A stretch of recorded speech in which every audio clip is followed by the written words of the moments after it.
I please the tribunal, we'd like to call at this time as a witness Dr. Franz Blaha.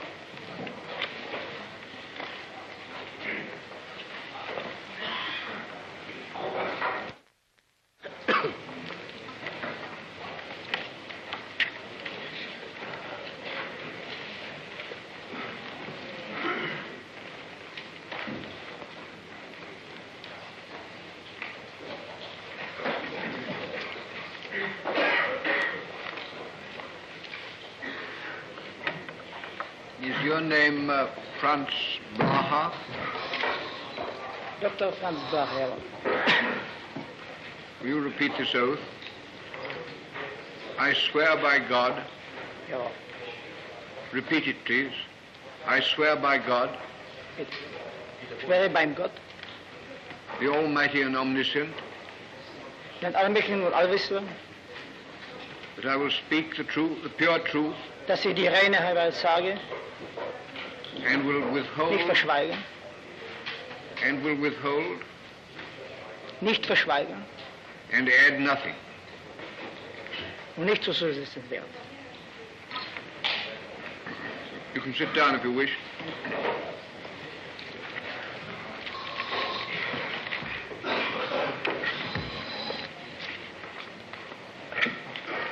You're Dr. Franz Blaha, a native of and a citizen of Czechoslovakia, are you not?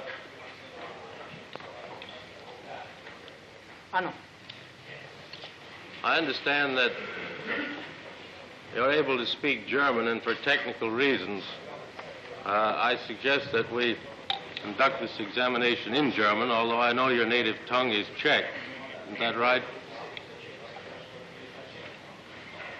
Já jsem ochoten z technických důvodů mluvit německy, a sice proto, že v posledních 7 letech, která jsou předmětem mého svědectví, byl jsem v čistě německém ovzduší a že také záležitosti, které dnes projednány budou, mají velmi mnoho německých termínů, které nelze žádným způsobem v německé řeči, v jiné řeči než německé vyjádřit.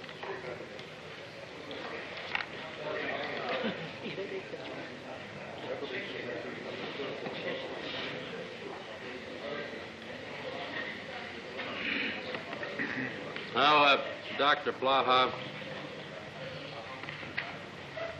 by education and training and profession, you're a doctor of medicine.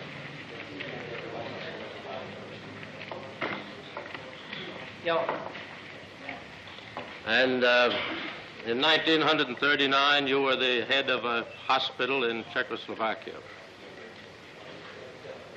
Jawohl. You were arrested, were you not, by the Germans in 1939 after they occupied Czechoslovakia? Jawohl. And were you confined in various prisons between 1939 and 1941? Ja. And from 1941 to April of 1945, you were confined at Dachau concentration camp. Jawohl. I wouldn't have read it if we had had time to have a Russian and French translation, but unfortunately that wasn't possible in the 2 days we had. I, Franz Blaha, being duly sworn, depose and state as follows. I studied medicine in Prague, Vienna, Strasbourg, and Paris, and received my diploma in 1920. From 1920 to 1926, I was a clinical assistant. In 1926, I became chief physician of the Iglau Hospital in Moravia, Czechoslovakia. I held this position until 1939, when the Germans entered Czechoslovakia, and I was seized as a hostage and held a prisoner for cooperating with the Czech government. I was sent as a prisoner to the Dachau concentration camp in April 1941. and remained there until the liberation of the camp in April 1945.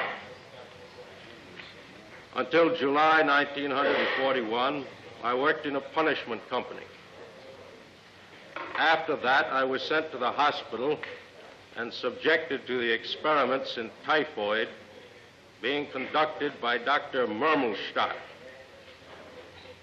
After that, I was to be made the subject of an experimental operation, and only succeeded in avoiding this by admitting that I was a physician. If this had been known before, I would have suffered, because intellectuals were treated very harshly in the punishment company. In October 1941, I was sent to work in the herb plantation and later in the laboratory for processing herbs. In June 1942, I was taken into the hospital as a surgeon. Shortly afterwards, I was directed to conduct a stomach operation on 20 healthy prisoners. Because I would not do this, I was put in the autopsy room, where I stayed until April 1945. While there, I performed approximately 7,000 autopsies. In all, 12,000 autopsies were performed under my direction. From mid-1941 to the end of 1942, some 500 operations on healthy prisoners were performed. These were for the instruction of the SS medical students and doctors, and included operations on the stomach, gallbladder, spleen, and throat. These were performed by students and doctors of only 2 years' training, although they were very dangerous and difficult. Standartenführer Dr. Lolling frequently witnessed these operations. During my time at Dachau, I was familiar with the many kinds of medical experiments carried on there with human victims. These persons were never volunteers, but were forced to submit to such acts. Malaria experiments on about 1,200 people were conducted by Dr. Klaus Schilling between 1941 and 1945. Schilling was personally asked by Himmler to conduct these experiments. The victims were either bitten by mosquitoes or given injections of malaria sporozetes taken from mosquitoes. Different kinds of treatment were applied, including quinine, pyropha, neosalvarsan, antiparin, pyramidon, and a drug called 2516 boring. I autopsied bodies of people who died from these malaria experiments. 30 to 40 died from the malaria itself. 300 to 400 died later from diseases which were fatal because of the physical condition resulting from the malaria attacks. In addition, there were deaths resulting from poisoning due to overdoses of neosalvarsan and pyramidon. Dr. Schilling was present at the time of my autopsies on the bodies of his patients. In 1942 and 1943, experiments on human beings were conducted by Dr. Sigismund Rasche to determine the effects of changing air pressure. As many as 25 persons were put at one time into a specially constructed van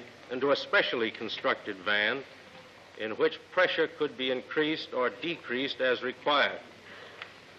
The purpose was to find out the effects of high altitude and of rapid descents by parachutists. I have seen the people lying on the floor of the van through a window in the van. Most of the prisoners used died from these experiments from internal hemorrhages of the lungs or brain. The rest coughed blood when taken out. It was my job to take the bodies out and to send the internal organs to Munich for study as soon as they were found to be dead. About 400 to 500 prisoners were experimented on. Those not dead were sent to invalid blocks and liquidated shortly afterwards. Only a few escaped. Rasher also conducted experiments on the effect of cold water on humans. This was done to find a way for reviving aviators who had fallen into the ocean. The subject was placed in ice-cold water and kept there until he